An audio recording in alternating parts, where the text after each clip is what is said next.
Hello, this is Coy and welcome to the Eclectic Cottage. Thanks for joining me today in the art room for a quick update on what's going on here creatively on my desk. I haven't had an enormous amount of time to spend crafting, but I am working still on this staggered paged journal, and I thought I would give you an update.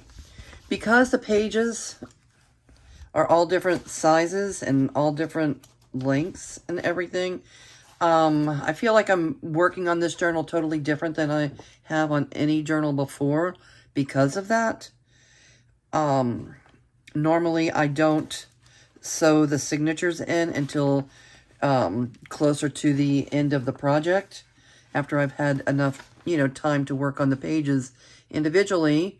But because of the staggeredness and wanting to make sure they're in the right place, I went ahead and sewed them in. And because the cover is so short, I went ahead and did 2 sets of 3-hole pamphlet stitch. I did 3-hole here and then another 3-hole up here in order to hold all the pages together. Okay, so the cover was easy. We've already looked at that. And I did put this little coin envelope in here on the second page. I think it's really cute. I just made a tag to go into that would fit into the window at just the right place to show that cute little flower. All right, so that was that. I just used a little hinge. I made a hinge and connected it to the, the page underneath. And here, I went ahead and added this. Can be a little tuck spot. Let's see. Not you. Let's not use you. You're too long. Let's see. So I added a little tuck spot where we can, add short things here. And put a little lace around the corners, around the edges. I did a lot of the trim and everything first because, I don't know why, because the point of this journal is to have things sticking out everywhere and have just a eclectic bundle of fun. I put some of the edging on first. So, like I said, it's different than I work in most of my journals. This, I thought adding this little compass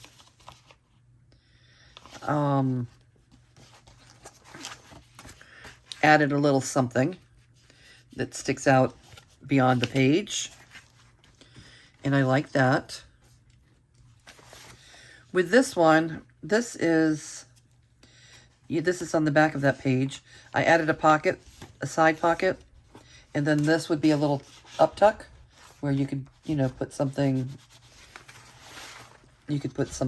up tucked because the opening to the pocket is not here, it's here. So you could, put something that fit. This doesn't fit, obviously, but something that fit here in the up tuck. And the reason I put the side, let's see. This is not completely square. Let's see what way it goes in, like that. Okay, and I want to continue to see the ribbon weaving there, and I thought this card would stick out just enough to go about to the ribbon weaving, and then I'll put an eyelet there with a different ribbon or something, giving more poof to the journal. This page, I haven't done anything to it. It's just the ribbon weaving. And this one, all I've done so far is add a little trim to the page, to shore things up a bit. Here I made a belly band with some trim.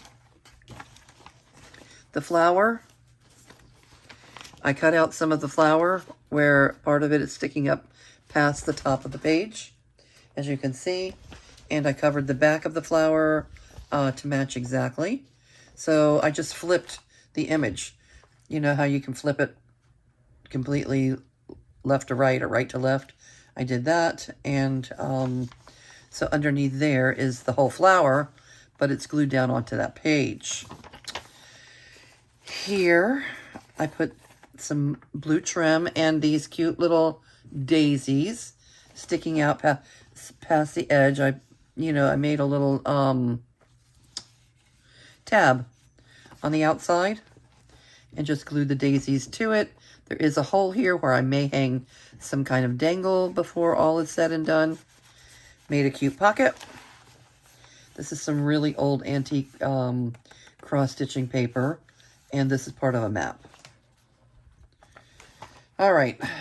I have done absolutely nothing, and I don't even know what to do. I added this large piece of Braille paper for the texture. I just love it. I have it. I love it. I wanted to use it. I have no idea what to do there. Maybe just a side tuck all the way down. I don't know. If anybody has any thoughts and ideas about what to do with this large piece of Braille paper, let me know in the comments. And because it was a large piece of paper, not only is there one whole page, there's two. So I need something to do here, something to do here, and there's two sides to every page. So it's really 4 pages. Okay, and then this is not my favorite. I did add the, that butterfly up here. It does extend above the page as, as one might expect. But I'm not loving the butterfly. I'm not loving how much it shows, and I really don't think that that's staying there. I may, I may just cover this whole, this whole thing and start from scratch with that. Maybe just a solid color even, and put this up in the corner. That might be cute. I think that is one thing that's on my mind. That would be cute, right? All right, so that's a possibility. And I never know. You come in here, you sit down, and whatever happens, you don't always have complete control over it. Things just happen.